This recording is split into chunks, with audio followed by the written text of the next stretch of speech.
Notbremsassistenten in Autos machen den Straßenverkehr sicherer. Der ADAC hat 3 unterschiedliche Systeme genauer untersucht und mit erweiterten Kriterien getestet. Für die Untersuchung verwenden wir einen VW Up, der hat einen City-Notbremsassistenten bis 30 km/h mit einem Lasersensor. Einen Seat Ateca, der hat einen Radarsensor hinter dem Logo. Und einen Subaru mit einer Stereokamera, also 2 Kameras, die räumlich sehen, hinter der Scheibe. Bei einer Fahrt mit 25 bis 30 km/h auf eine stehende Fahrzeugattrappe wurde untersucht, wie zuverlässig arbeiten Laser, Radar und Kamera. Wie reagieren sie auf Umwelteinflüsse und wird der Fahrer bei Störungen des Systems gewarnt?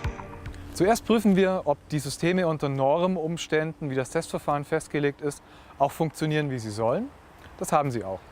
Und dann kommen die Störgrößen mit in den Test. Das heißt, parkende Fahrzeuge, verdreckte Scheibe, blockierter Sensor oder nasse Fahrbahn.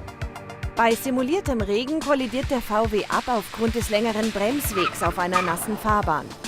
Eine Regenerkennung könnte hier die Bremsung früher einleiten und somit einen Zusammenstoß verhindern. Das parkende Auto als Störfaktor ist für keines der getesteten Assistenten ein Problem. Ebenso erfreulich, bei verdreckter Scheibe arbeiten alle Systeme zuverlässig. Werden die optischen Sensoren abgeklebt, etwa um ein Blatt oder Vogelkot auf der Scheibe zu simulieren, so erscheint nur beim Subaru mit Stereokamera eine Warnung, nicht aber beim VW Up mit Lasersystem. Unsere Untersuchung zeigt, dass die Notbremsassistenten prinzipiell gut funktionieren, auch wenn man das Testverfahren variiert. Man kann dabei aber nicht sagen, ob ein Kamerasensor stabiler ist als ein Radarsensor.